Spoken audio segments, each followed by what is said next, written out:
혹여나 월가가 비트코인을 포크해서 이상한 시도를 하고 자신들에게도 유리한 환경의 비트코인 네트워킹 체제를 만들기 위한 시도를 벌이면 분명히 시장에서 굉장히 큰 충격이 있을 것으로 생각을 해요. 결국 스테이블 코인을 발행하고 싶으면 미국 안에 들어와서 미국의 법인을 두고 미국 사람이 직접 스테이블 코인을 발행하면 미국 국채를 사게끔 허락해 줄 것이고, 그걸 담보로 코인을 찍어서 해외에서 장사해. 이런 흐름으로 지금 가고 있는 것 같아서 그 흐름을 시장이 어떻게 바라볼 것인가, 저는 일정 수준의 충격은 있을 수 있다고 봅니다. 사실은 이거에 저항하는 쪽이 분명히 나타날 것으로 보여지거든요. 근데 그 저항을 또 그대로 볼 것이냐, 비트코인 가격을 끌어올려서 그 저항을 최소화하려 하지 않을까?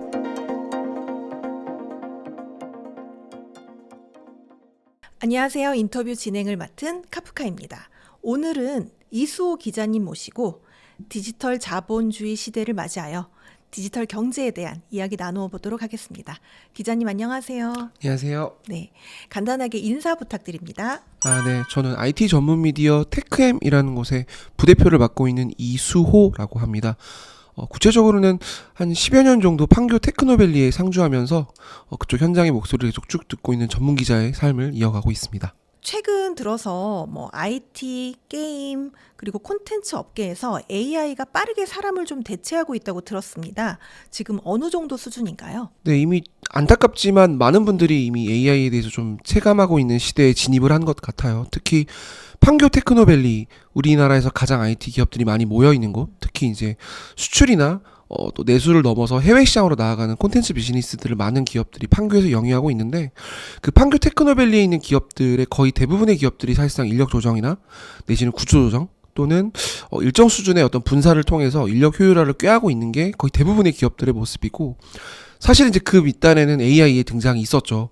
특히 콘텐츠를 제작하는 환경 자체가 AI의 등장으로 너무나도 빠르게 변화하기 시작했고, 특히 또 최근에 딥시크라고 중국에서도 이제 본격적으로 오픈소스 모델로 AI 서비스를 내놓기 시작했는데, 과거에는 AI 서비스를 사용하고 활용하고 데이터를 관리하고 지출하는 비용 자체가 굉장히 비쌌다면, 즉 기업들의 접근성이 좀 높았다라고 보는 게 맞는 것 같은데, 최근 1, 2년 사이에 AI의 접근성이 많이 낮아졌어요.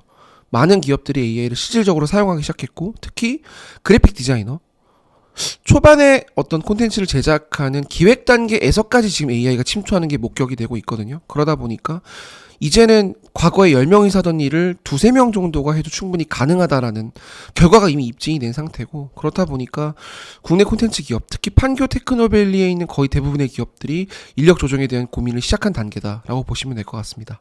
그렇다면 AI가 가져올 이 대학살에서 가장 먼저 사라질 직업과 끝까지 살아남을 수 있는 직업, 어떤 특징들이 좀 있을까요? 사실 저는 AI는 이제 인간처럼 변화하기 시작할 거라고 생각을 하고요. 또 마찬가지로 인간이 또 AI처럼 되고 있는 분위기인 것 같아요. 대부분의 분들이 AI 때문에 그럼 어떤 직업이 먼저 없어질 거냐라고 묻는 분들이 많은데, 화이트 칼라 직업군 중에서 컴퓨터에 대한 사용 빈도가 좀 높았던 직군들, 보통 우리가 이제 사무직이라고 하죠. 이런 분들이 사실상 첫 번째 위협에 이미 봉착했다라고 생각을 합니다. 특히 전문성을 지녔던 일종의 라이센스가 필요했던 직업군에서도 사실 우리가 변호사나 세무사나 이런 나름의 어떤 라이센스가 필요했던 고학력의 고소득을 받던 직업군 안에서 보조하는 스텝 인력들이 상당수 많이 존재했어요. 우리나라 5대 로펌 같은 경우도 인력들이 생각보다, 물론 변호사들이 많지만 이를 서포트하는 분들의 숫자가 굉장히 많았는데, 이런 분들의 니즈 자체가 과거보다 확실히 많이 줄고 있다는 게 목격이 되고요. 그러니까 대형 로펌이 아닌 소형 로펌 같은 경우는 AI를 사용하지 않으면 사실상 그 인건비를 감당하기가 어려운 상황까지 몰리는 것 같아요. 이런 거는 사실상 라이센스 기반의 화이트칼라 직종들의 직업의 어떤 개수 자체를 줄일 수밖에 없는 그런 환경에 지금 이미 시작이 된 것 같고요.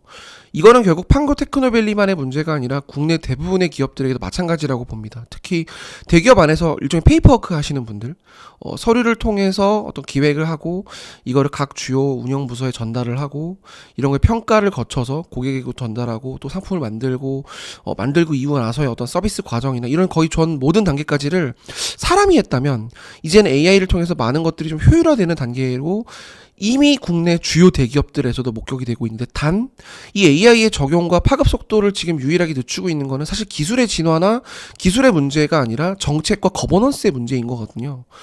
이렇게 해서 밀려나는 인간의 일자리를 어떻게 할 것인가, 그리고 AI를 도입할 때 그 데이터 문제를 어떻게 할 것인가? 그리고 소비자들의 데이터를 이렇게 무단으로 우리가 학습하고 추론해서 결국 이렇게 되면 소비자들의 데이터 자체에 대한 그 가치를 어떻게 매길 것인가? 기업들이 오로지 다 소유해도 되는가? 중국이 학습한 데이터, 미국이 학습한 데이터, 특정 기업이 학습한 데이터들을 우리가 어떤 시각으로 바라볼 것인가? 일종의 AI 윤리에 대한 이슈인 거지. 기술의 진화 때문에 지금 더딘 AI 적용? 뭐 아직 대중분들은 AI가 그렇게 우리 삶에 맞게 많이 와닿아 있어? 라고 물어보시면 아닌 것 같은데, 아직 느껴지는 게 없는데 라는 분들 실질적으로 많으실 텐데, 결국 그 이유는 기술의 문제가 아니라 이런 인간의 문제 때문에 지금 늦춰지고 있는 것이다 라고 생각을 하고요. 많은 화이트 칼라들이 없어질 거라고 저는 생각을 합니다. 다만 그렇다고 우리의 일자리가 다 완전히 사라지느냐? 그건 절대 아니고요. 제가 앞서 말씀드렸듯 AI가 인간처럼 되고 인간이 AI처럼 된다고 말씀을 드렸는데, 우리가 AI처럼 일을 할 수 있는 영역이 여전히 많이 있거든요. 그러니까 인간의 롤은 저는 아직도 무궁무진하게 많이 남아있다라고 생각합니다. 그렇다면 끝까지 살아남을 직업은 어떤 특징이 좀 있다고 보시나요? 일단 AI를 어떻게든 잘 쓸 수 있는, 능률적이고 효율적으로 관리할 수 있는 그런 직군들일 텐데, 결국 우리의 산업계 안에서 지금 일단 없어지는 일자리들을 대체하는 새로운 일자리들이 등장하고 있거든요.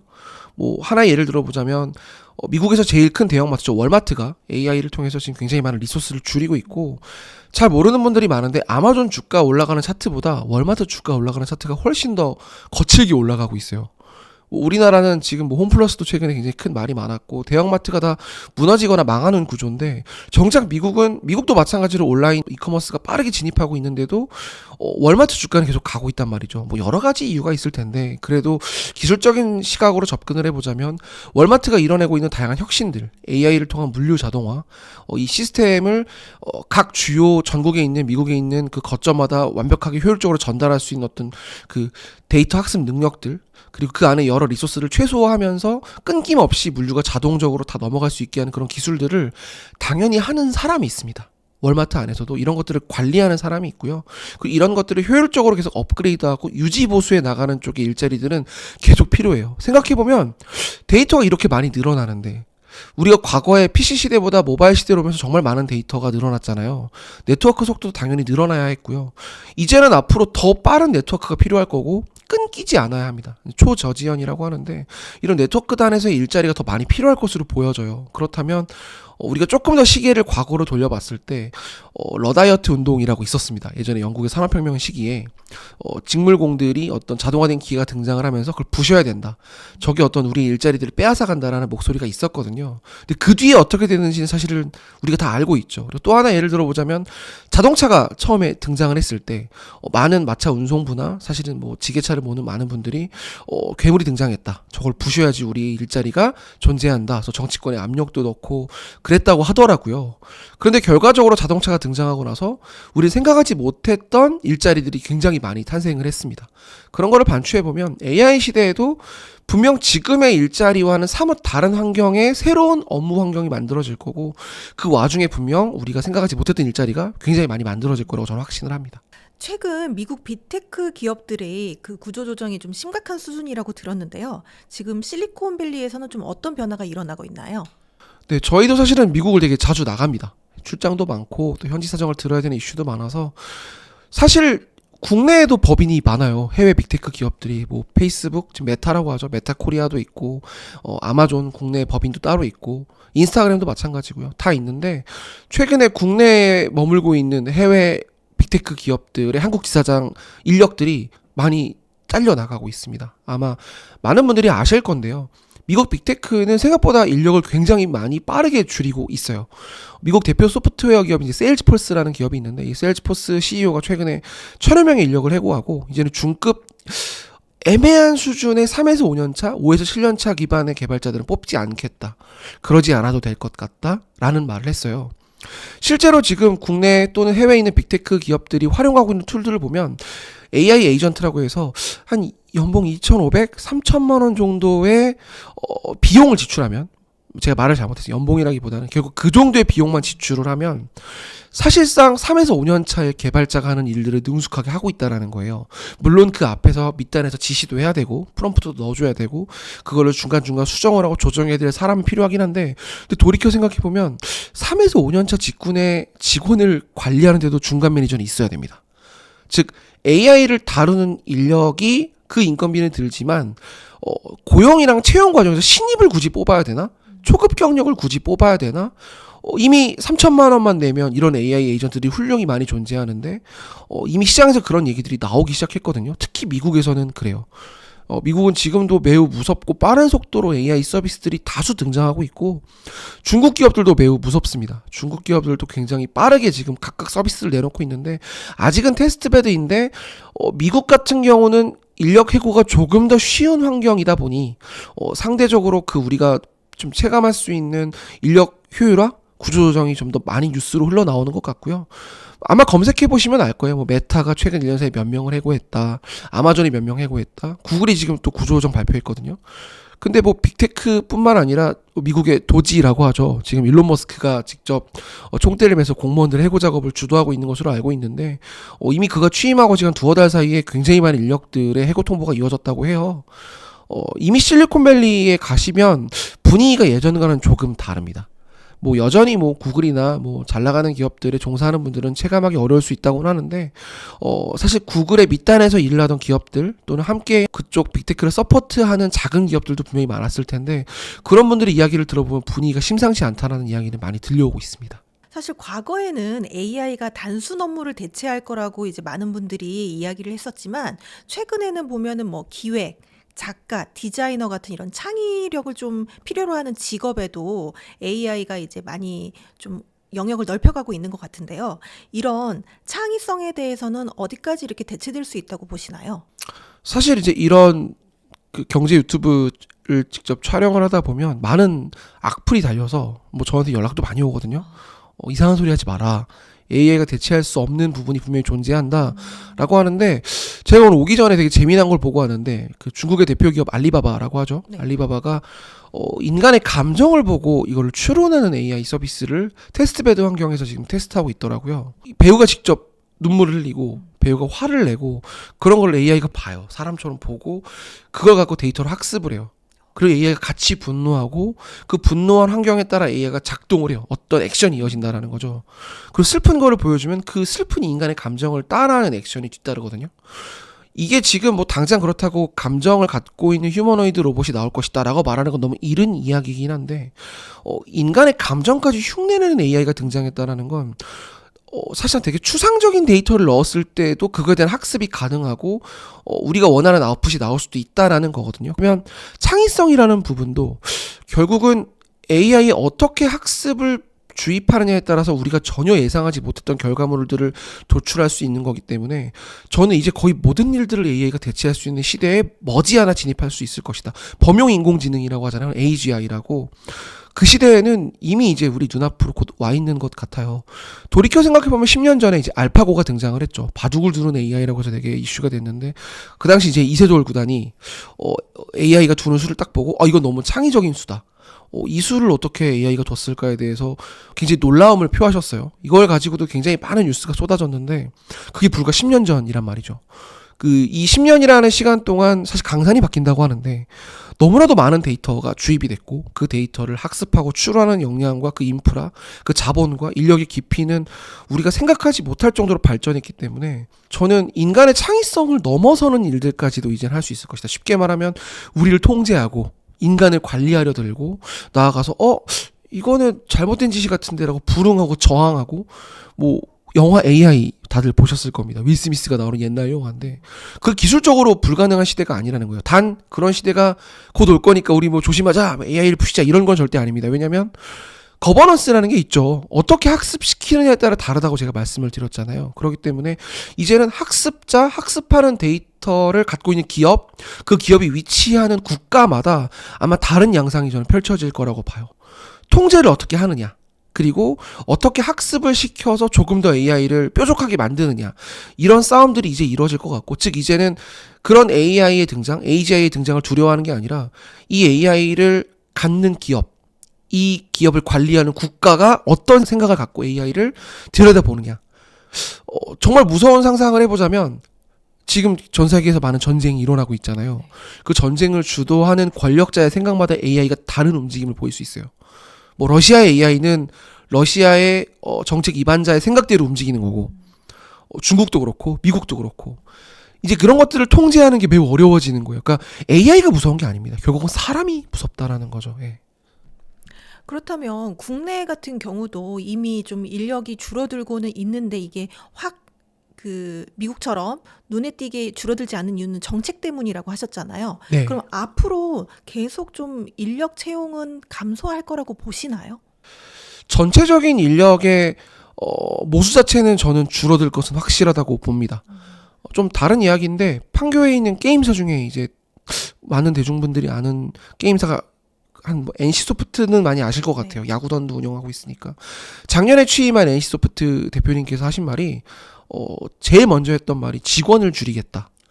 그리고 직원을 몇천 명을 줄이겠다라고 공언을 하셨어요. NC소프트가 관계사 포함해서 직원이 한 5, 6천 명 됐던 것 같은데 최근에 한 1,000여 명 정도를 줄였고요. 또 추가적으로 사람을 줄일 거라고 발표를 하셨습니다.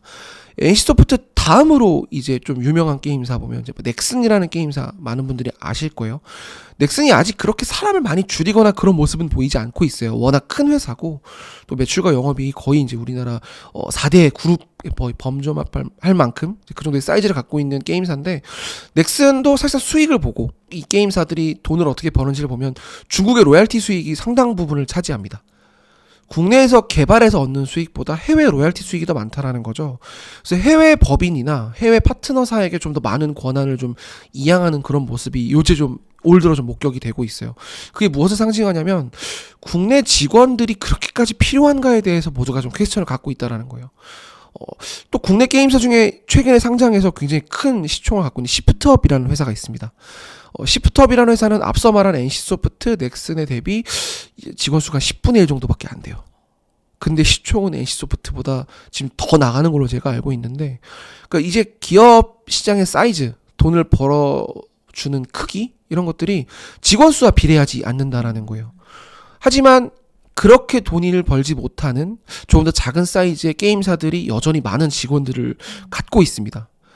그런 거를 우리가 생각해 보았을 때 게임사들의 직원은 점점 줄어드는 게 일종의 유행처럼 그렇게 흐름으로 가고 있구나. 그럼 왜 이렇게 되는 걸까? 아직 우리가 미국처럼 적극적으로 AI를 받아들이지는 못하고 있는 게 우리는 미국 데이터를 미국에 있잖아요. 우리나라 데이터는 우리나라에 있어야 되는데 우리가 쓰고 있는 AI 툴들 대부분이 또 미국 서비스들이 많습니다. 그래서 국내 데이터를 저장해야 되고 개인정보 이슈도 있을 것이고 또 하나는 기업이 갖고 있는 데이터들을 사실상 이런 AI 소프트웨어 기업들에게 넘겨줄 때 그 리스크, 특히 요즘 뭐 IP 유출 이런 이슈도 굉장히 많잖아요. 그러다 보니까 AI가 대단한 건 알겠는데 적극적으로 쓰는 게 부담스러운 환경인 거예요. 근데 이런 부분들이 정책적으로 조금씩 개선될 여지가 좀 보이거든요. 최근에 뭐 AI 기본법도 국회에서 통과가 됐고 이 AI를 어떻게 다룰 건지에 대해서 이미 정치권 안에서 이렇게 혼란스러운 상황에도 많은 논의가 이미 진행이 되고 있어요. 물밑에서. 그런 거를 보았을 때 AI에 대한 기업들의 어떤 활용도, 접근성, 그리고 리스크 테이킹이라는 부분까지도 이제는 과거보다 훨씬 좋은 환경에 모두가 진입하고 있다. 그리고 이제 뭐 디자인 아까 말씀을 드렸지만 인간의 창의성을 넘어서는 수준의 디자인을 AI가 만들어내요. 그 결과물들을 좀 많이 보여주시거든요. 기업들이. 되게 놀라워요, 사실. 이러면 디자이너들은 뭘 먹고 사나? 정말 디자이너 되게 힘들잖아요. 특히 그래픽 디자이너나 컴퓨터 관련된 소프트웨어 직군의 UI, UX 디자이너 분들은 굉장히 창의적이고 많은 돈을 버는 직군 중에 하나였는데, 과거보다 훨씬 더 적은 돈으로 결과물을 뽑아낼 수 있는 시대가 됐기 때문에, 프롬프트 몇 개만 수정해도 이건 어때요? 저건 어때요? 라고 한단 말이죠, AI가. 이제 이런 것들을 접근할 수 있는 시대가 기업들 입장에서 이미 열렸기 때문에 많은 분들이 또 악플을 다시겠지만 저는 이미 판교 테크노밸리에 있는 기업들은 다 그런 수순에 많이 결정하셨어요. 이미 사실은 그런 분위기로 가고 있습니다. 그렇다면 이제 구직자 그리고 또 뭐 직장인, 프리랜서 분들 입장에서는 이런 AI 시대에 살아남기 위해서 반드시 좀 지금 준비해야 될 게 있다면 뭐가 있다고 보시나요? 제가 서두에 계속 거듭 말씀드리는 게 AI는 인간처럼 될 거고요. 인간은 AI처럼 돼야 살아남을 수 있을 겁니다. 그렇다면 AI를 씀으로 인해서 우리가 어떤 편익을 누리고 있는가를 고민해 봐야 되는데 결국은 어떤 기술적인 능률적인 부분보다는 마인드의 문제가 제일 큰 것 같아요. 우리가 AI에 가깝게 업무 태도를 지녀야만 이제 조직 안에서 살아남을 수 있다라는 거죠. 물론 이거는 국가 단위의 어떤 노동에 대한 거버넌스에 대한 일종의 국민적 합의가 되게 필요한 지점인 것 같아요. 기업들의 운용 비용 자체가 많이 줄어들 거기 때문에 거기서 사실상 만들어지는 효용 베니핏을 국가가 이걸 또 환수하고 이거를 또 노동의 소외에 다시 재투자하고 이런 부분들에 대한 순환은 전 반드시 필요하다고 봅니다. 그런 것들이 어떤 사회적 고용이나 그런 것도 당연히 뒤따라야 될 것 같고요. 근데 다만 우리가 직접 이 AI 시대를 어떻게 대처하느냐, 어떤 걸 공부해서 어떻게 살아남아야 된다라고 말하는 건 기술적으로 되게 어려운 부분인 것 같아요. 뭐 코딩에 대한 부분, 뭐 코딩학은 엄청 열풍이었잖아요. 네. 초급 개발자가 이제 필요하지 않은 시대에 진입을 할 텐데 굳이 지금 코딩을 배워야 되는가? 뭐 제 주관적인 의견입니다만 저는 그런 시대는 이제 아니지 않을까? 오히려 그런 것보다는 분명 AI를 다뤄야 되는 일이 있을 거거든요. AI를 다뤄야 되는. 그러니까 초반에 어떤 업무든 프로세스의 첫 단계에서의 어떤 사람의 역할은 있을 겁니다. 전반적인 어떤 큰 그림을 그리고 이런 어떤 기획을 하고 어떤 식으로 AI를 돌릴지에 대한 고민을 하는 첫 번째 어떤 일종의 브레인에서 시작되는 그 역할을 하는 사람들은 분명히 존재할 거고요. 그 중간에서도 분명히 AI를 다루면서 어떻게 수정해 나아가고 고객들의 어떤 또는 어떤 소비자들의 반응을 보면서 어떤 식으로 이거를 또 고쳐 나갈지에 대한 중간에 대한 그 꼼꼼함을 필요로 하는 직군이 분명히 각 섹터마다 있을 것 같아요. 그리고 저는 사실 콘텐츠 산업에 머무는 사람이라 뭐 유통이나 물류나 제조나 아니면 뭐 반도체나 아니면 뭐 정말 소비재 아니면 뭐 엔터테인먼트 시장 다양한 업군에서 사실 정확하게 어떻게 일하는지 제가 모르기 때문에 어떤 게 좋다 어떤 걸 배워라라고 말하는 건 조심스럽지만 분명한 건 지금 시장에 나와 있는 AI 툴들은 대부분 해보시는 게 좋을 것 같아요. 유료 서비스로 뭐 한 달에 1-20만 원, 뭐 많게는 3에서 50만 원 정도를 쓰면 일단 많은 AI 서비스를 체득할 수 있습니다. 특히 뭐 우리 유튜브 비즈니스 하시는 분들도 이미 많이 아실 텐데 프롬프트 넣으면 사실 기본적인 것들을 만들어낸 툴들은 이미 많아요. 저희도 사실 안에서 되게 많이 테스트를 해보는데 근데 물론 시간은 똑같이 많이 걸리더라고요. 그런 거 보면 결국 아직은 사람이 필요하다. 하지만 그 안에서 정교함 그리고 소비자들을 분석하고 어떤 트렌드에 맞게 조금씩 바꿔가는 건 결국 사람이 하는 거기 때문에 다시 말하지만 똑같은 얘기인 것 같아요. 우리가 AI처럼 일을 해야 돼요. 그래야 살아남을 수 있을 것 같습니다. 최근 이 빅테크 기업들 행보를 보면은 정말 AI 춘추 전국 시대다라는 말이 떠오를 정도인데요. 조심스럽게 여쭤볼게요. 앞으로 AI 시대 승자는 어디가 될 거라고 좀 생각하시나요? 현재로서는 빅테크가 될 가능성이 크고요.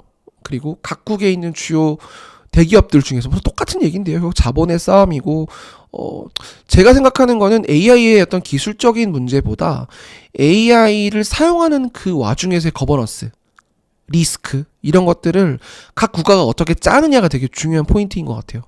결국 다시 돌아가서 네트워킹인 거예요. 우리가 많은 분들이 비판을 하지만 사실은 주요 대기업들이 서비스단에서의 비용보다 리스크 테이킹에 상당히 많은 비용을 쏟습니다. 홍보나 언론이나 아니면 뭐 대관이나 아니면 정책을 위반하는 분들에게 영향력을 행사하기 위한 시도. 미국은 이미 이런 것들이 합법이죠. 사실은 그런 것들이 능수능란한 기업들은 AI 시대에서 분명히 좀 유리한 고지를 선점할 거라고 봅니다. 왜냐? 결국은 AI로 인해서 파생하는 여러 문제들은 정말 코에 걸면 코걸이 귀에 걸면 귀걸이거든요. 이게 어떤 노동의 소외를 부른다, 편향됐다, 이런 것들이 어떤 그 인간성을 굉장히 많이 침해한다. 여러 가지 이슈들을 만들어낼 수 있을 것 같아요. AI 시대에 접어들면. 그럼 이런 것들을 어떻게 슬기롭게 기업들이 풀어나갈 것이냐. 그럼 풀어나갈 수 있는 사이즈의 기업들은 풀어나갈 수 있다라는 거죠. 최근에 테슬라가 굉장히 안 좋습니다. 그렇다고 테슬라 차가 많이 안 팔리느냐. 과거보다 성장률이 떨어졌다고 하나 여전히 전기차 시장에서는 특히 완성차 자율주행 시장에서는 테슬라가 갖고 있는 데이터는 무시할 수 없는 사이즈죠. 하지만 테슬라 주가가 이렇게 많이 빠지는 거, 테슬라가 갖고 있는 멀티플이 과거보다 많이 무너지는 거는 뭐 오너 리스크도 있을 것이고 뭐 여러 가지 이야기들을 하시는데 그런 것들을 생각해 봤을 때는 결국 대중들이 생각하는 지점과 주식시장의 흐름이 저는 크게 다르지 않은 것 같아요. 일론 머스크를 싫어하시는 분들, 현재 정치 행보에 대해서 불안을 느끼는 분들, 테슬라 차를 불태우는 게 테슬라가 싫어서가 아니라 다른 이슈 때문에 저는 파생된다고 생각하는데 AI도 좀 마찬가지일 거라고 봅니다. 그렇다면 현재로서는 결국 대중들의 마음을 잘 잡는 대기업들이 AI 시대에서 당연히 앞서 나갈 것으로 보여지고요. 조금 더 아래로 내려가서 보자면 AI 에이전트라고 하죠. 이제는 정말 많은 AI 에이전트가 등장할 겁니다. 그럼 AI 에이전트들을 잘 활용할 수 있는 기업군들, 그리고 AI 에이전트에 대해 사실상 많은 아이디어를 공급할 수 있는 작은 스타트업들, 저는 이제는 인력의 싸움은 아닌 것 같아요. 뭐 어떤 특정 기업의 직원 수가 몇천 명이다, 어떤 산업을 영위해왔다, 직원 수로 밀어붙이는 시대는 이제 아니죠. 왜냐하면 AI 등장으로 가장 많이 바뀌게 될 거는 제너럴리스트가 많이 늘어난다라는 거예요. 우리가 과거에는 PPT 만드는 거, 엑셀 만드는 거, 아니면 특정 어떤 보고서를 만드는 거 되게 잘하는 사람이 있습니다. 꼼꼼하게. 어떤 사람은 대회 미팅은 되게 잘해. 사람의 마음은 잘 얻어. 뭐 술도 잘 먹고 잘 놀고 뭐 경주서도 잘 챙기고 뭐 여러 가지 직장 생활하면서 장단점을 갖고 있는 사람들이 있잖아요. 근데 저는 이제는 이런 페이퍼워크 하는 사람들의 퀄리티는 다 올라갈 거라고 봐요. AI 때문에. 모두가 어느 수준의 결과물, 어느 수준의 보고서, 어느 수준의 아이디어는 이제는 AI가 다 만들어줄 거기 때문에 사실상 조금 부지런하지 않아도 조금 업무 역량이 떨어져도 AI 덕분에 모두가 정말 괜찮은 직장인인 것처럼 보여질 수 있는 거예요. 저는 그런 시대가 이미 왔다고 생각을 하거든요. 대학생들 리포트도 요즘 굉장히 퀄리티가 좋다고 해요. 그러니까 그런 부분들 때문에 이제는 작은 기업들이 정말 좋은 아이디어로 빡시게 일하면 판을 뒤집을 수 있는 정말 AI 에이전트를 내놓을 수 있는 시대다. 저는 그렇게 생각합니다. 앞서 말씀해 주신 것처럼 이제 어떻게 보면 디지털 자본주의 시대인데 이런 시대일수록 암호화폐도 또 뗄 수 없는 또 한 부분의 영역이라고 보여지는데요. 암호화폐 시장은 좀 어떻게 보시나요? 암호화폐라기보다 저는 이제는 좀 이름을 바꿔야 된다라고 생각을 해요. 크립토커런시라고 불렀는데 이 코인 비즈니스, 이 코인 생태계의 어떤 거버넌스를 짜는 과정에서 암호가 필요했기 때문에 암호화폐라고 불렀던 건데 그냥 디지털 자산이 아닐까? 조금 더 유동성을 갖고 있는 자산으로 진입을 한 것 같아요. 그러니까 디지털 시대가 접어들면서 우리가 과거에 편지를 썼는데 이제는 이메일을 보내죠. 전 딱 이게 코인이라고 생각을 해요. 그러니까 과거의 자산이 디지털로 옮겨온 거예요. 그래서 지금 현재 거래되고 있는 코인들이 앞으로도 몇 배가 갈 거다라는 자극적인 것들 되게 많은데 물론 가는 것들도 있겠지만 저는 우편이 이메일이 된 거야. 오프체인 자산이 온체인 자산이 된 거야. 라고 생각을 하기 때문에 잘 되고 안 되고의 문제가 아니라 우리 지금 다시 편지를 쓰진 않잖아요. 물론 뭐 여전히 추억 삼아 쓰시는 분들도 있긴 하지만 디지털 자산 시대에는 당연히 오는 시대고 이거는 거스를 수 없는 흐름이다라고 생각을 합니다. 사실 그런 영향에서인지 이제 비트코인이 계속 성장하는 모습을 보여줬었는데요. 최근에 트럼프 2기 행정부가 이제 비트코인에 대한 여러 가지 정책들을 발표하고 또 전략자산으로 추진을 하기도 했는데 비트코인의 가격은 또 그만큼 받쳐주지 못하고 계속 하락하고 있는 모습입니다. 지금 이렇게 비트코인 가격이 하락하고 있는데 이런 현상은 좀 어떻게 보시나요? 많은 분들이 비트코인 얼마까지 떨어져라고 불안해 하시는데 전 역으로 여쭤보고 싶은 게 작년 이맘때 너는 뭐 했니? 라는 말을 제가 먼저 해요. 어떤 자산이든 계속 쭉 갈 수만은 없습니다. 당연한 것이고요.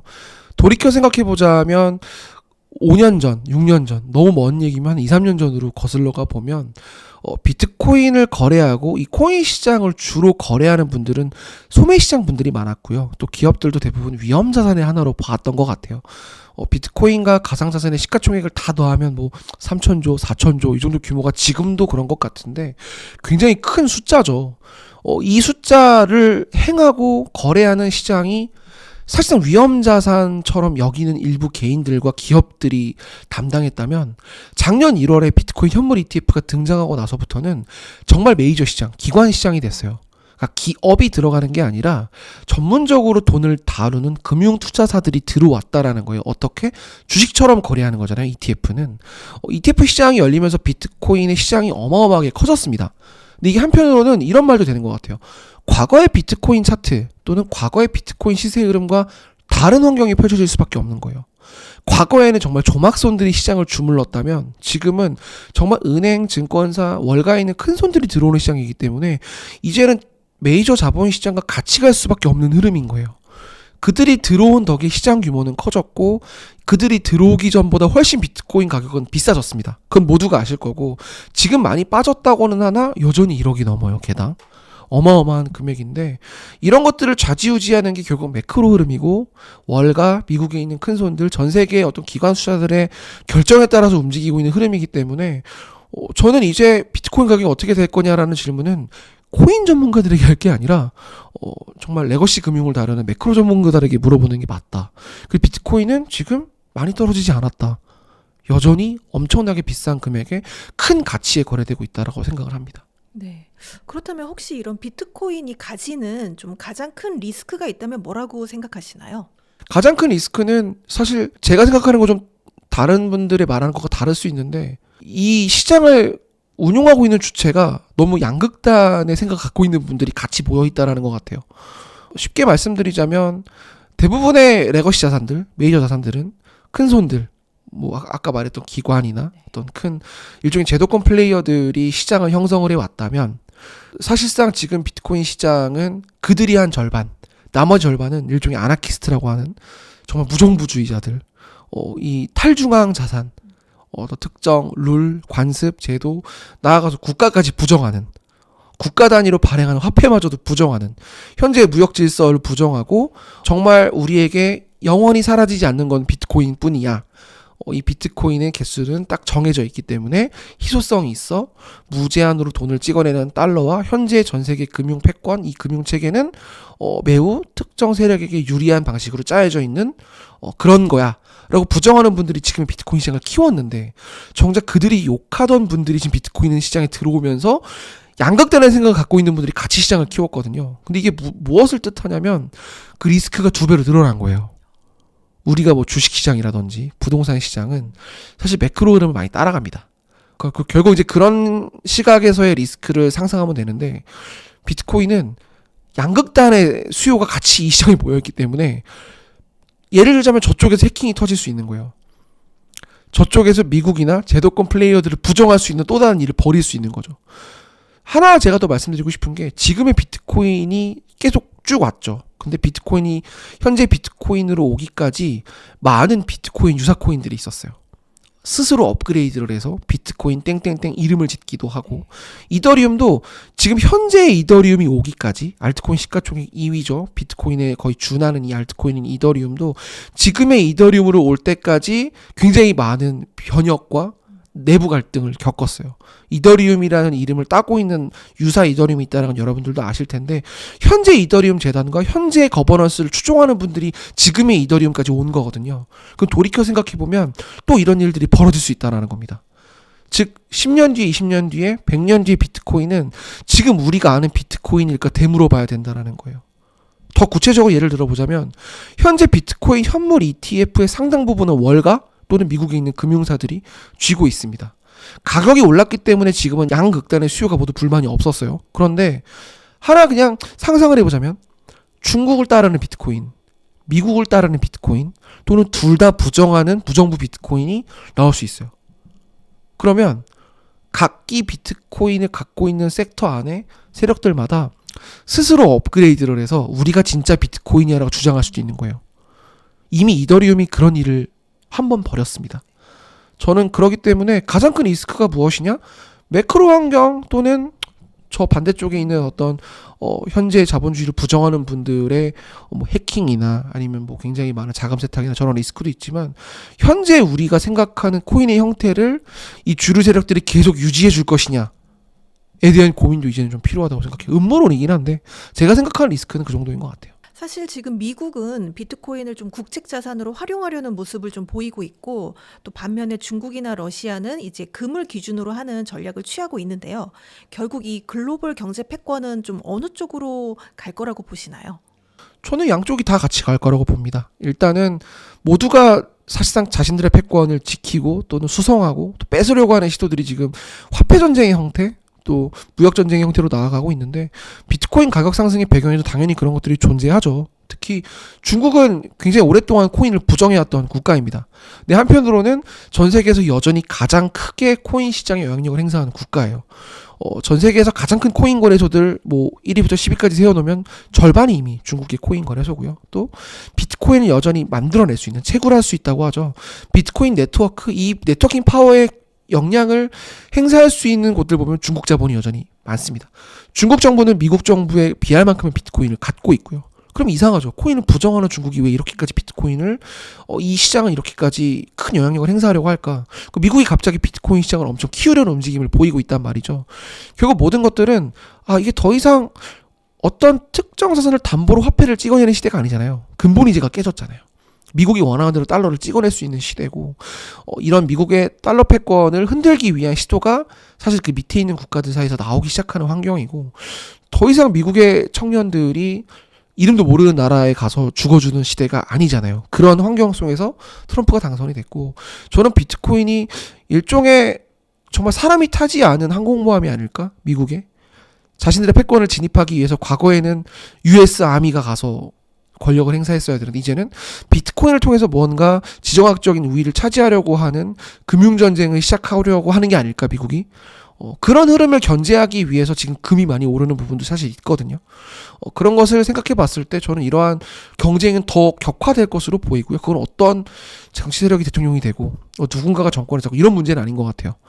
이런 사실상 팍스 아메리카나가 끝나가고 있는 느낌이기 때문에 이런 지정학적인 어떤 이슈는 더 많이 불거질 수밖에 없고, 이러한 희소성을 지니고 있고 자신들의 화폐 가치를 유지하면서 남의 부를 뺏어올 수 있는 환경에 놓여 있는 자산들을 두고 경쟁을 펼치는 건 더 많은 곳에서 일어날 거라고 생각합니다. 그렇다면 이런 과정에서 비트코인은 장기적으로 좀 어떤 포지션을 가지게 될 거라고 보세요? 저는 중장기적으로는 계속 매우 빠르게 위로 갈 거라고 봅니다.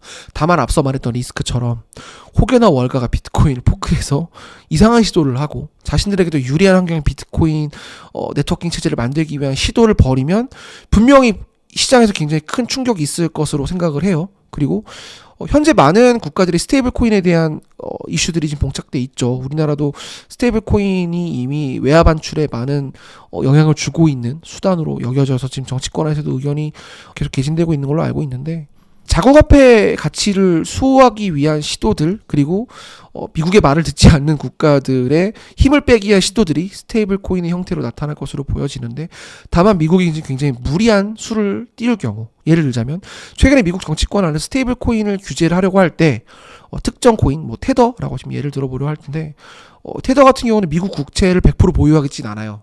현금성 자산, 금, 여러 가지 자산을 섞어가면서 지금 스테이블 코인을 발행하고 있는데, 미국 입장에선 이게 중국의 견제 수단으로 테더가 활용될 수 있겠다라는 걸 좀 우려하는 것 같아요. 결국 스테이블 코인을 발행하고 싶으면 미국 안에 들어와서 미국의 법인을 두고 미국 사람이 직접 스테이블 코인을 발행하면 미국 국채를 사게끔 허락해 줄 것이고, 그걸 담보로 코인을 찍어서 해외에서 장사해. 요런 흐름으로 지금 가고 있는 것 같아서 그 흐름을 시장이 어떻게 바라볼 것인가. 저는 일정 수준의 충격은 있을 수 있다고 봅니다. 사실은. 이거에 저항하는 쪽이 분명히 나타날 것으로 보여지거든요. 근데 그 저항을 또 그대로 볼 것이냐. 비트코인 가격을 끌어올려서 그 저항을 최소화하려 하지 않을까? 나름의 생각을 해보고 있습니다, 요즘.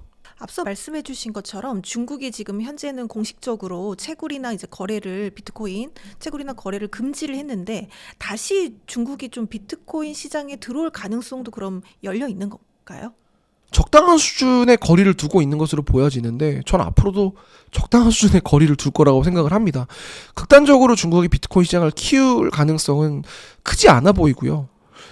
현재 어떤 트럼프 체제에서 견제구를 일정 수준에 계속 던지려면 일정 수준의 거리를 두고, 일단 중국은 비트코인이 꽤 많아요. 그리고 채굴 파워가 여전히 상당하고요. 미국 시장을 한순간에 무너뜨릴 정도의 자본 파이를 갖고 있는 코인 거래소들을 중국 당국의 영향력 아래에 놓여져 있어요. 굳이 이런 상황에서 중국이 수면 위로 올라올 이유는 전혀 없다고 생각을 합니다. 다만 미국이 시장을 키우면 계속 견제를 하면서 뒤따라가는 정도의 모양새는 취할 것으로 보여져요. 그러기 위해서 중국이 최근에 홍콩에도 현물 ETF 시장을 열었거든요. 홍콩이 차지하고 있는 어떤 금융시장에서의 위치가 결국 중국이 일정 수준의 자본시장의 파이를 가져가기 위한 문을 작게 열어놓은 거잖아요. 중국이 지금 제일 우려하는 거는 결국 자국 경기 침체, 자국 경기가 경색되는 걸 우려하고 있는 것 같아요. 중국이 돈을 풀기를 통해서 어떤 미국이 현재 이런 흐름을 나름 좀 견제하고 살아남기 위한 시도를 지금 하고 있는 것으로 보여지는데, 자국의 부가 코인이나 다른 역외로 빠져나가는 거는 가장 원치 않을 것으로 보여지고요. 그렇기 때문에 중국이 무리하면서 시장을 열 가능성은 저는 극히 낮다고 봅니다. 최근에 이 기관 투자자들이 비트코인을 좀 대량 매집하고 있는데, 이게 이제 단순히 투자 차원이 아니라 장악하기 위해서 좀 이렇게 움직이는 것이다라는 분석도 있습니다. 여기에 대해서는 어떻게 보세요? 장악이라고 하시면 사실 제가 정확하게 이해하는 건지 모르겠지만, 시장 장악이죠. 예. 지금 비트코인의 개수가 얼마 안 남았다. 네. 지금 이제 1,900만 개 정도 이제 채굴이 돼 있고, 이제 정말 채굴을 할 수 있는 비트코인의 숫자는 점점 줄고 있다. 요게 일단 이게 첫 번째 이슈인 것 같아요. 이 담론에 따라서 비트코인을 많이 모아야 된다. 전략적으로 각 국가 단위로 비트코인을 매집을 할 거고 또 기관이나 기업들이 비트코인을 매집을 할 거고 요런 흐름에 따라서 비트코인이 점점 줄어들 거다. 그러니 우리도 적극적으로 비트코인을 매집해야 된다.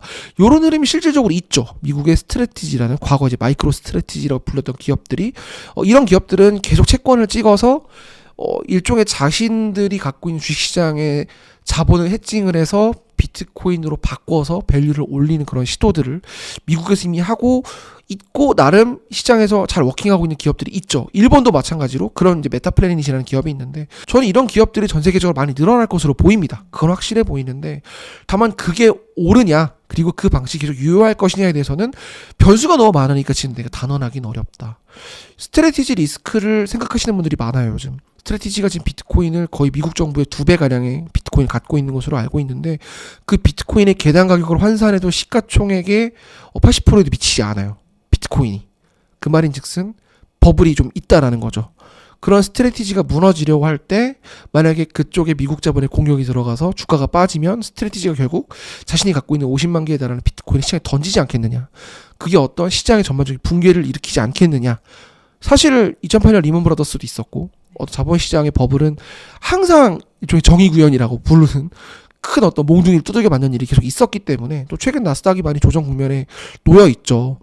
뭐 관세 전쟁 이슈도 있고 사실 미국 금리 인하 이슈도 있고 그런 상황에서 미국의 기술주 매크로 흐름이 안 좋기 때문에 이런 것들을 우려하는 시각들은 분명히 있습니다. 그렇기 때문에 저는 리스크 대비는 필요하다. 하지만 이런 공급량 부족 그리고 기업들이 적극적으로 비트코인을 매수하려고 하는 그런 움직임 달러만큼 비트코인을 좀 쟁여놔야 되는 거 아니야? 라는 이야기들을 그게 어떤 주식시장에서의 어떤 우리 기업의 가치를 조금 제고할 수 있는 원동력이 되지 않겠어? 라는 움직임들이 사실 이미 작년에 마이크로소프트 이사회 안에서 그런 목소리가 있었어요. 저는 이런 것들이 각국이 비트코인을 바라보는 정책을 조금씩 개선해 나가면서 분명히 그런 이슈가 수면 위로 올라올 수 있다. 우리나라도 법인 계좌가 이제 하반기부터 시작이 된다고 하잖아요. 삼성전자가 갖고 있는 유보금이 100조가 넘는다고 하는데 이 중에 10조만 비트코인으로 쟁여놔도 이런 상상들을 이제 하기 시작하는 겁니다. 저는 그럴 수는 있을 거라고 보입니다. 다만 그게 잘한 투자일지는 변수가 좀 있다라는 거죠. 사실 비트코인이 디지털 금으로서 좀 자리를 잡을 것이라는 전망하고 결국은 좀 달러 패권에 좀 흡수될 것이다라는 좀 전망이 있는데 기자님은 좀 어떻게 보시나요? 중장기적으로 디지털 금의 모습을 띌 거라고 저는 생각을 합니다. 변동성이 크고 금처럼 가격 상승률이 뭐 많이 오르긴 했지만 비트코인도 이게 정말 디지털 금이야라고 의문을 갖고 있는 분들이 많은데 시간을 두고 계속 쭉 보면 물론 변수는 있습니다. 변수는 존재합니다. 뭐 제가 100%라고 말할 수는 없지만 이미 전 세계 패권 경쟁에서 금과 유사한 방식의 전략 자산으로 비트코인이 활용되고 있는 건 맞는 것 같아요. 그러니까 금과 가격적인 측면에서의 완전한 커플링이라고 볼 수는 없지만 금처럼 비트코인이 각국 주요 정부의 또는 미국, 중국 패권 경쟁에 쓰이고 있다라는 거죠. 마치 원유처럼.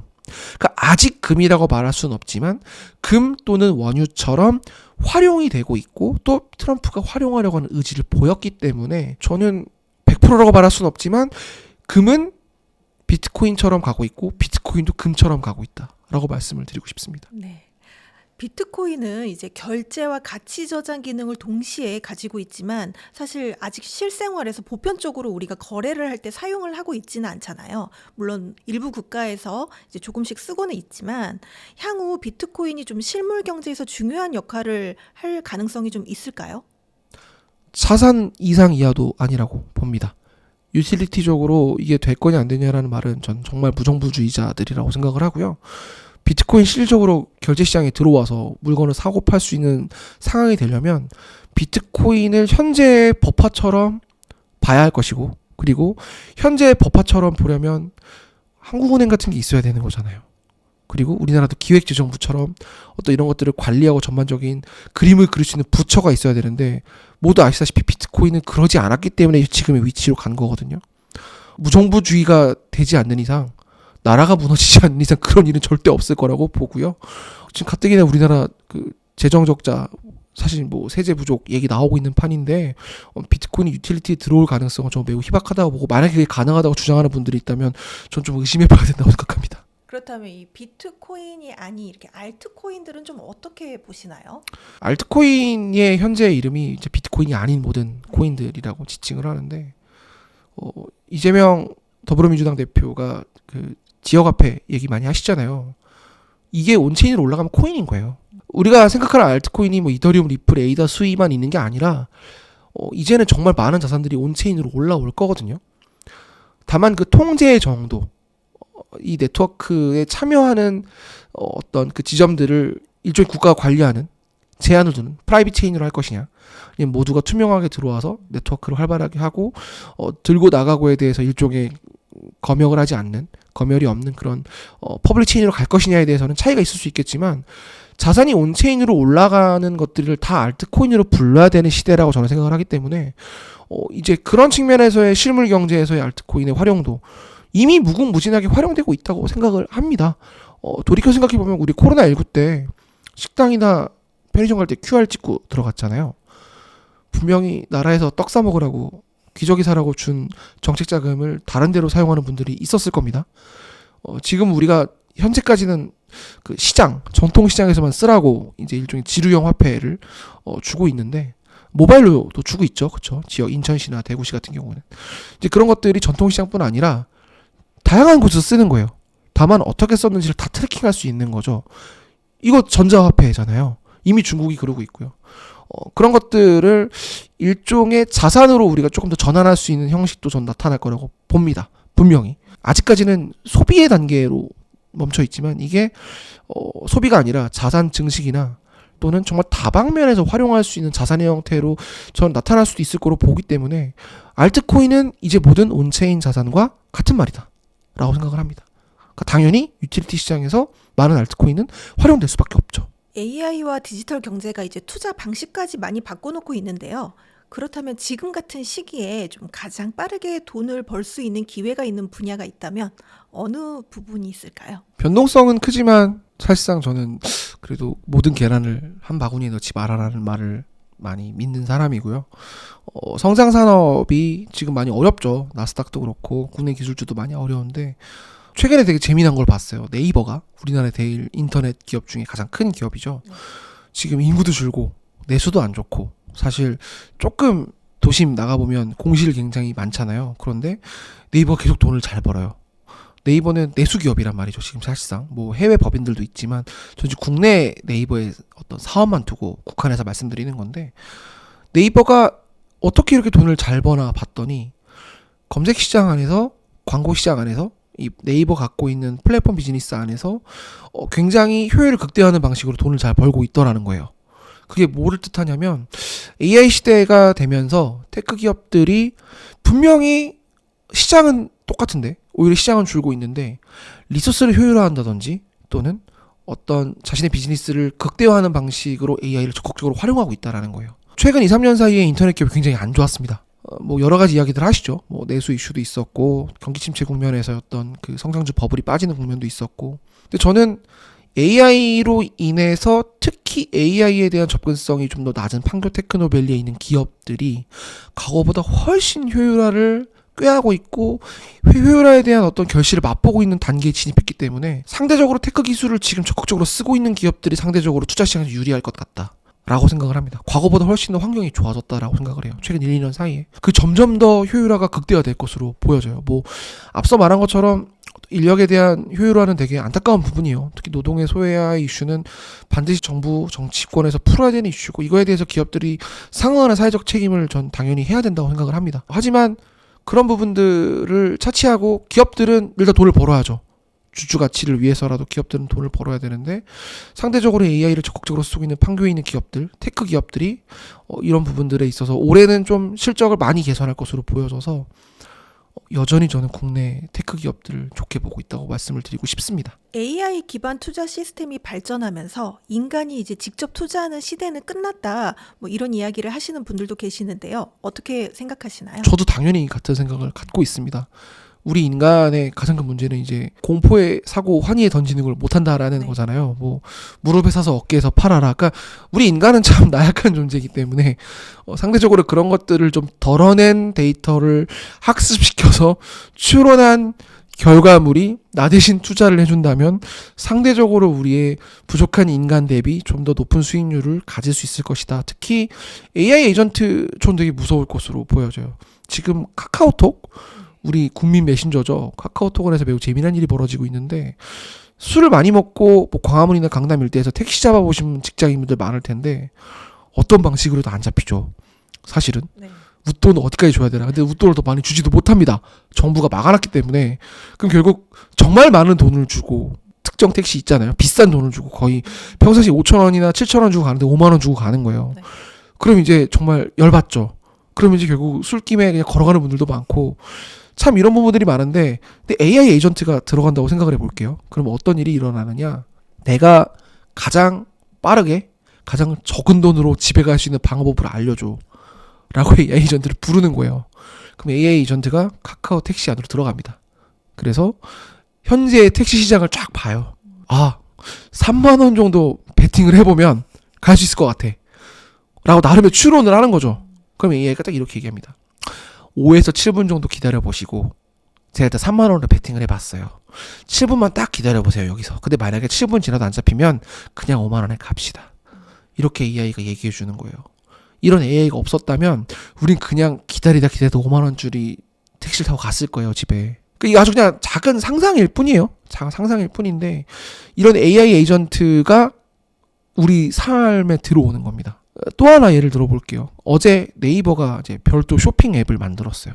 네이버 플러스 스토어라고. 제가 정확히 이름을 말하는지 모르겠습니다. 일단 네이버 쇼핑의 모바일 버전이 나왔다고 생각하시면 되는데, 잘 생각해보면 구글 플레이나 어떤 앱스토어에 들어가서 카카오를 검색하면 앱이 수십 개 나오죠. 근데 네이버는 별로 없어요. 네이버는 앱 하나에 모든 걸 다 처리했거든요. 근데 네이버가 처음으로 별도 쇼핑 앱을 내놓은 거예요. 왜 그랬냐? AI를 집어넣으려고 해요, 지금. 쿠팡은 사실 목적형 쇼핑에 가깝습니다. 우리 아이가 내일 어떤 행사를 하는데 문방구를 가기가 너무 늦었어. 난 아침에 빨리 받아야겠으면 쿠팡을 부르죠.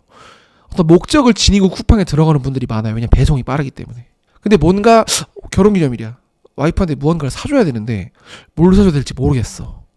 나의 돈은 되게 제한적이야. 와이프가 요즘 뭐가 필요했지? 그럼 이제 그 앱에 들어갑니다. 그럼 가족 데이터가 있기 때문에 와이프분이 지금 이걸 좀 바꿀 때가 됐네요. 이거 화장품 바꾸신 지 좀 됐네요. 안 쓴 지 꽤 되신 것 같아요. 이거 한번 제안해보세요. 라고 네이버가 알려주는 겁니다. 예를 드는 거예요. 뭐 얘가 아니라 사실 네이버가 그런 준비를 하고 있어요. 그래서 이런 것들이 이제 AI 에이전트예요.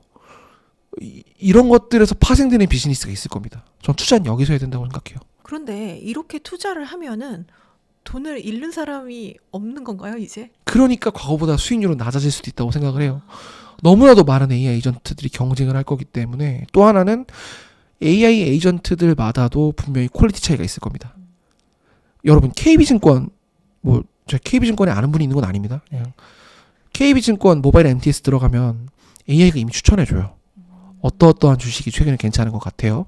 또는 어떤 주식을 샀는데 이거 현재 KB증권 안에 사고 있는 사람들의 평단이 얼마고, 당신은 지금 뭐 무릎인지 어깨인지 어딘지 다 알려주거든요. 이미 MTS 증권사들이 다 AI를 넣어가지고 이런 추천 서비스를 하고 있어요. 근데 이슈가 안 돼요. 이슈가 안 되는 이유는 간단합니다. 돈을 못 벌어서 그래요, 아직. AI 에이전트의 수익률이 아직은 낮다라는 거죠. 근데 어떻게 학습시키느냐에 따라 다른 것 같아요. 데이터를 어떻게 넣느냐에 따라서 저는 다를 거라고 생각하는데, 지금 데이터를 정말 기하급수 빠르게 넣고 있고, 사실 오픈 AI의 우리 그 창업주께서 최근에 하신 말인데, 무어의 법칙이라는 게 있습니다. 이 컴퓨터 비즈니스를 하는 분들은 이제 많이 아시는 이야기인데, 결국은 쉽게 말하면 인풋 대비 아웃풋 효과가 점점점 더 올라간다는 거죠. 내가 과거에는 이걸 개발하는데 1,000만 원 또는 1년이 걸렸다면 시간이 지나니까 계속 절반씩 줄어든다라는 거예요.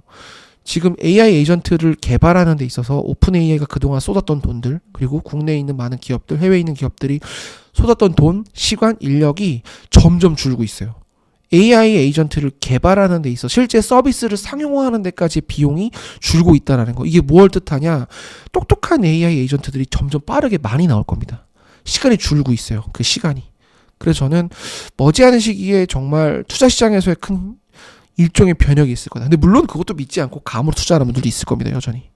근데 물론 그분들이 수익이 좋을 수도 있겠죠. 뭐 선행 매매하시는 분들은 이길 수가 없으니까 우리가. 그런데 AI 에이전트가 투자 시장에 들어옴으로 인해서 많은 것들을 좀 바꿔놓을 거라고 생각을 해요. AI 혁신이 빠르게 진행되면서 스타트업들도 좀 속속 이렇게 등장하고 있는데요. 현재 좀 AI 시장에서 가장 주목할 만한 신생 기업이 있다면 좀 어디가 있을까요? 특정 기업을 거론하는 건 사실 저도 잘 좀 부담스러운 부분이라 기업을 일일이 또 말씀드리는 건 어려울 것 같은데 일단은 국내 비즈니스를 하려면 국내 데이터를 둬야 되는 경우가 많습니다. 국내 투자자분들을 좀 국한해서 말씀을 드리는 건데요. 해외 빅테크들이 결국 국내 시장에 들어오려면 파트너가 필요할 겁니다. 뭐 MS가 됐든 구글이 됐든 사실은 이런 기업들이 국내에 뭐 작은 형태의 데이터 센터 리전이라고 하는데 작은 형태의 데이터 센터를 두거나 데이터 센터를 작더라도 운영하는 게 되게 비용적으로도 많이 들 거예요. 그래서 국내 파트너가 필요한 경우들이 실질적으로 존재하거든요. 이런 국내 파트너십들 중에서 국내에 좀 최적화된 형태의 서비스들을 만드는 곳들. 하나 또 예를 들어보자면 요즘 소버린 AI라고 있습니다. 이게 뭐냐면 데이터를 학습할 때 어떤 데이터를 넣냐에 따라서 결과물이 달라진다라는 거예요. 같은 상황이지만 어떤 각도에서 어떤 상황의 시야를 갖고 있느냐에 따라 달라진다라는 건데 인종에 대한 부분 또는 가치관에 대한 부분, 남녀 평등에 대한 부분 또는 지금 우리 정치도 매우 양극단으로 가고 있잖아요. 특정 이슈를 바라보는 사안에 대해서도 AI에게 데이터를 어떻게 집어넣느냐에 따라서 이 AI가 정말 완전 극우가 될 수도 있고 완전 극좌가 될 수도 있다라는 거예요. 그래서 그런 것들을 데이터를 어떻게 넣을 것이냐, 결국 한국인에 맞는, 한국인에 의한, 한국인을 위한 데이터를 AI 학습을 시켜야 된다. 모든 국가는 자신들의 문화가 존재하기 때문에 그거에 걸맞는 데이터를 선별해서 AI를 학습시켜야 된다라는 움직임이 실제로 존재하고 있거든요. 그렇다면 국내에서 그런 데이터를 선별을 잘하는 기업들, 특히 국내 기업들 중에서 나름 그런 부분을 잘하고 있는 기업들이 있거든요. 저는 그런 기업들이 이건 결국 퀄리티의 문제는 아닌 것 같아요. 또다시 결국 거버넌스 또는 어떤 국민적인 이슈, 대중들의 마음으로 번지는 것 같아요. 분명히 중국이 잘합니다. 데이터가 어마어마하게 많고 굳이 해외에 서비스를 내지 않아도 중국은 그 어마어마한 내수 때문에 데이터의 퀄리티가 정말 좋아요. 미국이 굉장히 놀랬잖아요. 이번 딥시크 사태를 보면서 미국 기업들이 많이 놀랬을 거예요. 우리는 수십 조를 넣어야지 이 데이터가 나오는데 중국은 그냥 뚝딱 이 데이터가 나왔단 말이에요. 판교에 있는 게임사들이 더 이상 게임 개발을 주도적으로 하지 않습니다. 중국에 있는 파트너를 이용해요. 중국이 훨씬 빠르고 잘해요. 인건비가 상대적으로 우리보다 싸기 때문이겠죠. 노동에 대한 어떤 유연성 부분도 옳고 그름을 떠나서 분명히 중국이 앞서 있는 또는 그러니까 이건 정말 그 출시에 대한 부분을 말씀드리는 겁니다. 옳고 그름의 문제가 아니라 중국에 있는 기업들이 훨씬 노동적인 측면의 효율화를 끌어내고 있기 때문에 그런 부분 때문에 확실히 중국 기업들이 유리한 부분이 있어서 그쪽으로 많이 우리가 위탁을 해요.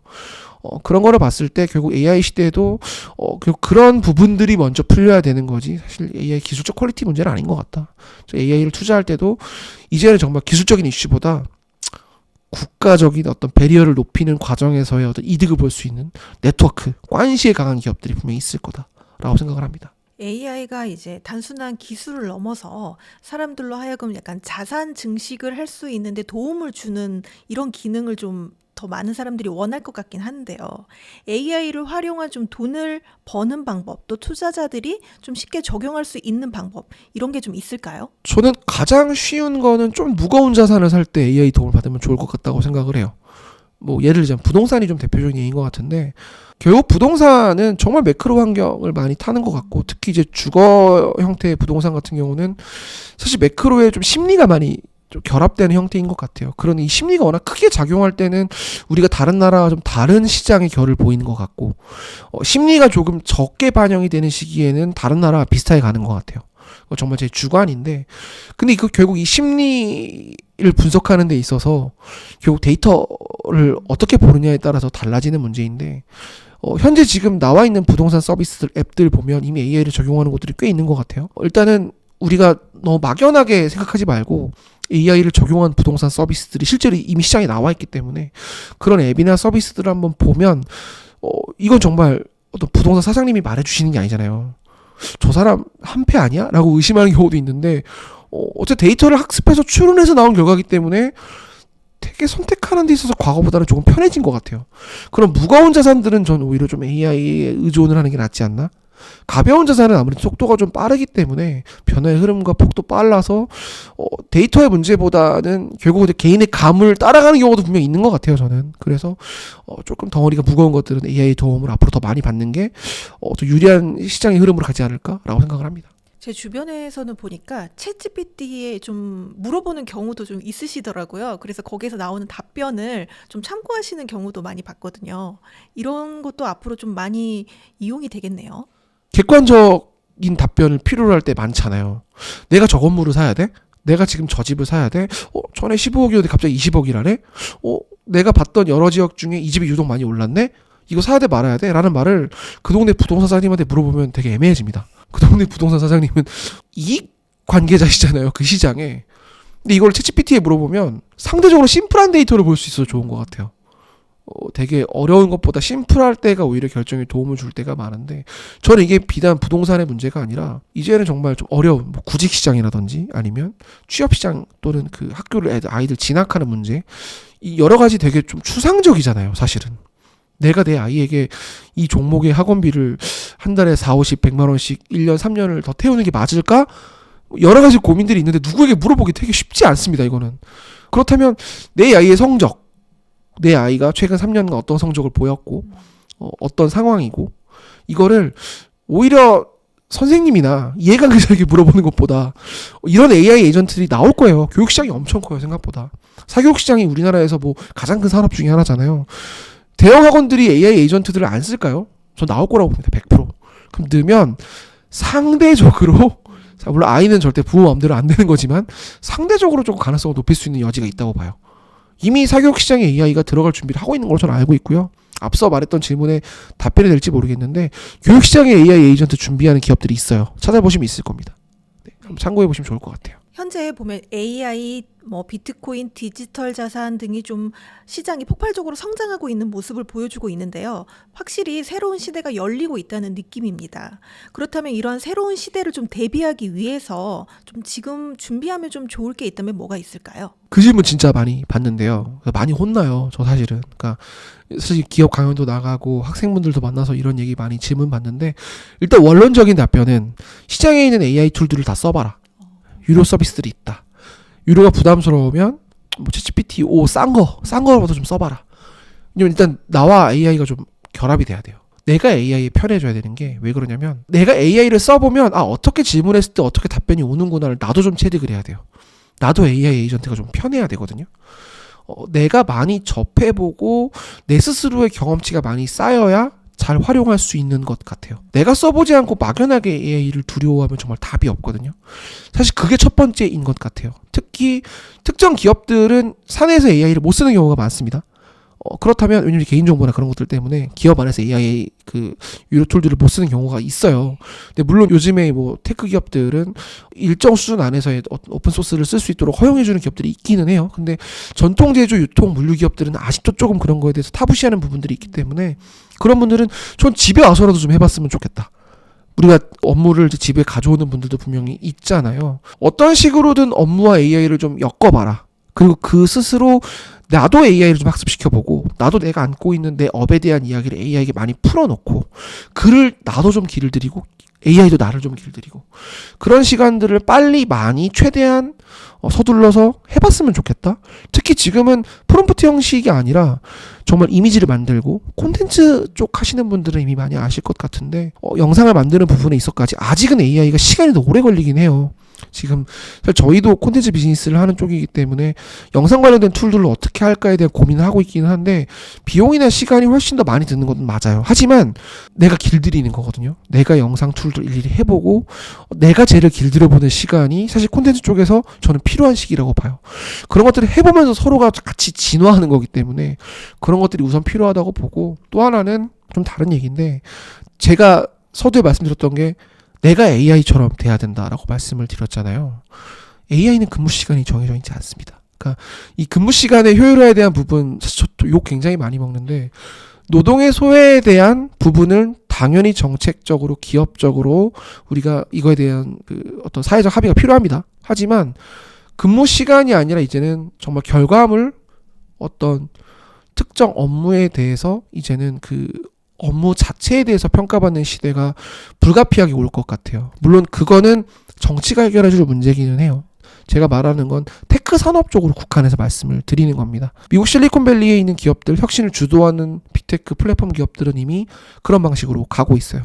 근무 시간이 그렇게 중요하지 않은 거죠. 제가 2016년, 2017년, 2020년까지 이제 5년 연속 그 미국의 특정 빅테크 기업의 행사를 매년 갔어요.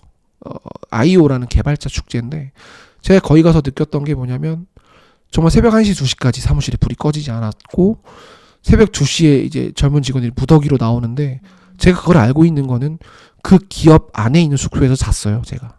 그래서 제가 그걸 계속 새벽까지 보면서 근데 그때 하필 우리나라가 주 50시간이 굉장히 큰 화두였거든요.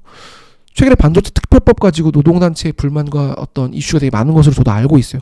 당연히 필요한 이슈고 어떤 인간의 어떤 기본권을 지키는 데 있어서 노동시간에 대한 어떤 당국의 케어는 매우 필요합니다. 반드시 필요한 이슈인데 다만 돌이켜 생각해보면 테크 산업과 AI 시대에는 분명히 그런 부분들은 되게 무력화될 수 있는 이건 정말 기업의 시각입니다. 무력화될 수 있는 상황이기 때문에 우리가 정말 AI와 싸워서 이기려면 지금 우리가 마차나 직공 기계를 부시는 게 아니라 마차나 직공기가 등장했을 때 난 어떻게 해야 되지를 더 고민하고 내가 AI처럼 생각하고 결과물로 승부하는 정말 그런 시대. 특히 제가 제너럴리스트가 될 수 있다고 말씀을 드렸잖아요. AI 툴을 써보면 글을 못 쓰는 사람도 글을 잘 쓰게 됩니다. 그리고 감각이 떨어지는 분도 PPT 빛깔나게 만들 수 있어요. 그리고 아이디어가 없던 분도 기획안 빛깔나게 만들 수 있습니다. 지금 챗GPT 유료 한 두어 달만 돌리면 정말 학습이 잘 돼요. 그렇기 때문에 그런 부분들을 좀 고민해봤으면 좋겠다. 그렇다고 뭐 100시간 일하자 이런 건 절대 아닌데요. 근데 100시간 일하는 애들이 나오고 있어요. 저 미국에서. 그런 기업들이 나오는데 우리도 결국 살아남아야 되잖아요. 미중 사이에서 우리도 결국 경쟁에서 살아남아야 되기 때문에 AI 시대에 난 어떻게 해야 되지라는 고민이 있는 분들이라면 우리가 직업과 이 일을 바라보는 시각이 다를 수 있잖아요. 각기. 나는 워라밸이 중요해.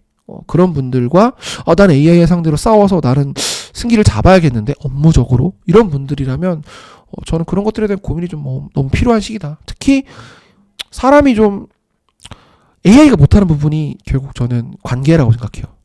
관계. 그러니까 사람이 사람을 만나는 일은 AI가 대체가 안 될 거거든요. 그러니까 사람이 사람을 만나는 데 있어의 강점에 대한 연구와 고민. 뭐 함께 운동을 할 수도 있는 것이고 내가 속해 있는 조직과 내가 속해 있는 사람들 사이에서의 어떤 관계 증진을 위한 시도 그러니까 이러고 얘기하다 보면 결국 또 응답하라 1997 아니냐 AI 시대에 무슨 소리 하는 거냐 이렇게 욕하는 분들도 많은데 실제 기업단에서 이런 일들이 있어요. 그래서 말씀을 드리는 겁니다. 오늘 정말 소중한 시간 내주셔서 너무 감사드립니다. 감사합니다. 마지막으로 성공의 진심인 구독자분들께 한 말씀 부탁드립니다.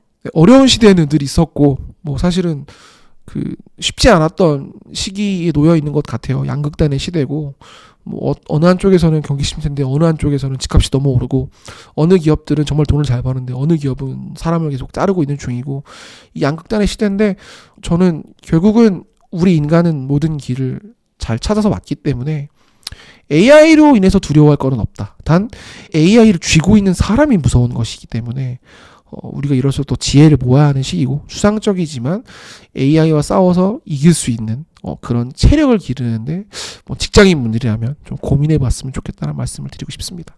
네, 오늘 감사드립니다. 감사합니다.